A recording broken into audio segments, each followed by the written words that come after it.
오늘은 이런 주제로 이야기해 보려고 합니다. 영원히 당신의 파트너를 치유하려 하지 마라. 왜냐하면 친밀한 관계에는 아주 중요한 원칙이 있습니다. 그것은 바로 누가 고통스러우면 누가 변화해야 한다는 것입니다. 많은 사람들이 이런 의문을 갖습니다. 그 사람이 나를 힘들게 하는데 왜 내가 변해야 하지? 왜 내가 바뀌어야 하지? 답은 아주 단순합니다. 고통스러운 사람은 당신이기 때문입니다. 상대는 고통스럽지 않은데 어떻게 변할 수 있겠습니까?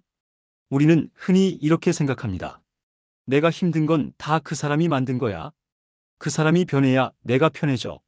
그래서 많은 사람들이 파트너를 바꾸려 하고 고치려 하고 치유하려 듭니다. 하지만 꼭 아셔야 합니다. 그가 한 행동 때문에 당신이 힘들다고 해서 그가 그걸 중요하게 생각한다는 보장은 없습니다. 예를 들어 당신의 파트너가 게으르고 발전이 없어 보여서 당신은 힘들다고 느낍니다. 하지만 그건 결국 그의 문제일 뿐입니다. 그가 스스로 만족하지 못할 때 비로소 변화가 일어납니다. 즉, 당신은 본인만 괴로워하고 있는 거예요. 정작 그는 전혀 괴로워하지 않는데 당신 혼자 지치고 힘든 겁니다. 또 한 가지 오해가 있습니다. 잘못한 쪽이 변해야 한다는 생각입니다. 하지만 사실 잘못한 쪽은 대개 변화할 힘이나 능력이 없습니다. 변화라는 것은 능력이 있어야 가능한 것이기 때문입니다. 그리고 또 하나, 우리가 파트너를 치유하려 한다는 건 나도 모르게 자신을 높은 자리에 올려놓고 상대를 낮은 자리에 두는 겁니다. 나는 널 구해줄 수 있는 사람이고 넌 나의 말을 들어야 해. 이렇게 생각하는 순간 상대는 강한 저항을 하게 됩니다. 누구도 지적당하고 통제받는 걸 좋아하지 않기 때문입니다. 그래서 꼭 기억해야 합니다. 당신의 파트너가 가진 상처는 그의 원가족, 양육환경, 권위와 기대, 개인적인 경험 속에서 온 것입니다. 그 상처를 당신이 대신 치유할 수는 없습니다. 만약 그렇게 한다면 그건 지나친 자만심일 뿐입니다. 당신은 그의 부모가 아닙니다. 그는 이제 어른이고 자기 자신의 부모가 되어야 합니다. 당신은 그 경계를 넘지 말아야 합니다. 결국 부부관계, 연인관계라는 것은 사실상 사건을 해결하는 자리가 아니라 감정과 정서를 다루는 과정입니다. 겉으로는 살림을 꾸리고 일상을 살아가는 것 같지만 실제로는 감정과 감정을 어떻게 다루느냐가 핵심입니다. 하지만 많은 사람들은 자기 감정을 직면하지 않습니다. 대신 상대의 행동, 말, 옳고 그름 같은 겉모습만 붙잡습니다. 그 결과 갈등이 심해지고 내적인 소모가 커지며 결국 관계 자체가 무너집니다. 왜냐하면 우리가 만날 때 사실은 서로 완전히 깨끗한 두 사람이 만나는 게 아니기 때문입니다. 각자 자신의 삶의 경험, 원가족의 영향, 상처, 교육 수준, 가치관, 심리적 패턴, 심지어 식성까지 다 다른 상태에서 만나 가정을 이루는 겁니다. 이 차이 때문에 심리학에서 말하는 중요한 현상이 나타납니다. 그게 바로 권력의식, 즉 지배욕구입니다. 많은 사람들이 이렇게 생각합니다. 나는 이 관계에서 손해보면 안 돼. 내 권리를 반드시 지켜야 해. 내가 틀리면 안 돼. 그래서 상대를 지배하고 통제하려 합니다. 나는 옳고 너는 틀렸어. 이렇게 상대를 굴복시키려 합니다. 하지만 문제는 상대도 똑같이 생각한다는 겁니다. 그 결과 갈등은 점점 심해지고 대화는 단순한 소통이 아니라 증거 싸움이 됩니다. 내가 옳다를 입증하기 위한 전쟁으로 변해버립니다.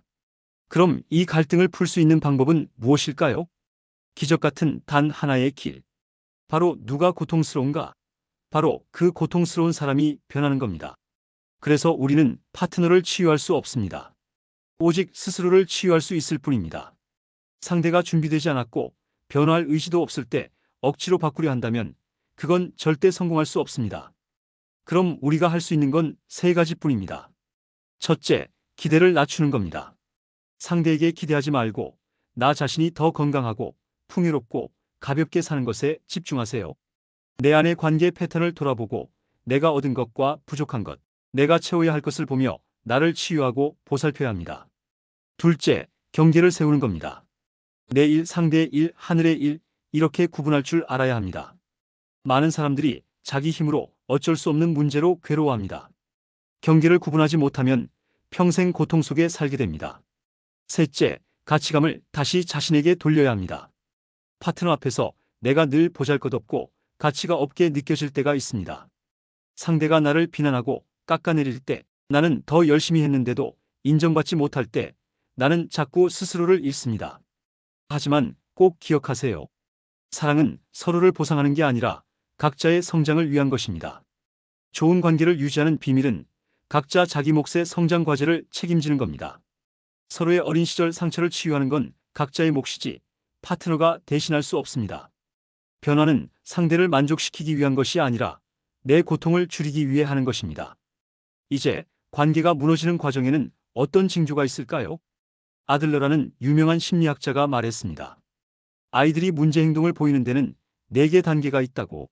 사실 이 이론은 부부 관계에도 그대로 적용됩니다. 첫 번째 단계는 관심을 끌기입니다. 관심을 받지 못하면 아이는 말썽을 부립니다.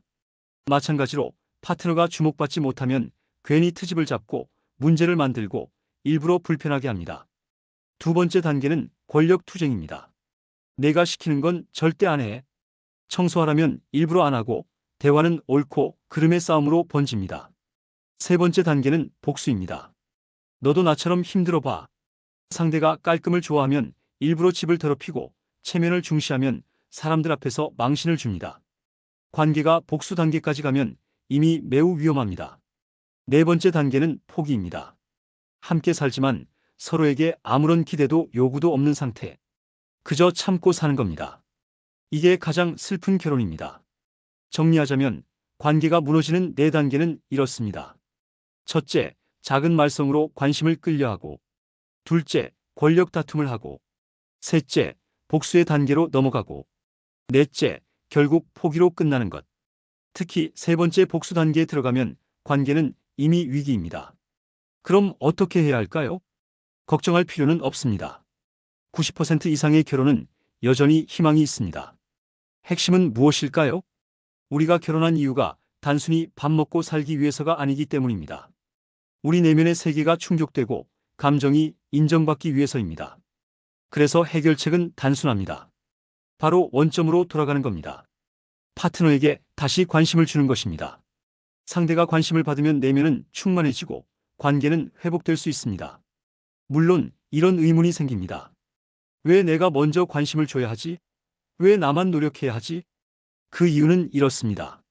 내 안에 힘이 없으면 나는 다른 사람에게 줄 수가 없습니다. 내 안이 비어 있으면 상대를 돌볼 수 없습니다. 그래서 우리는 먼저 스스로를 채워야 합니다. 결국 나의 결핍을 치유해야 합니다. 그럴 때 비로소 관계가 변화할 힘이 생깁니다. 마지막으로 꼭 기억하세요. 누가 감정이 있으면 그 사람이 책임져야 합니다. 누가 문제가 있으면 그 사람이 성장해야 합니다. 누가 고통스러우면 그 사람이 변화해야 합니다. 깨달음이 배움의 시작이고 자각이 변화의 시작입니다. 그러니 오늘도 자기 자신을 먼저 돌아보시길 바랍니다. 심리학의 지혜는 우리 삶에 꼭 필요한 힘입니다. 오늘의 내용이 도움이 되셨기를 바랍니다. 구독과 좋아요 부탁드리고 다음에 또 찾아뵙겠습니다.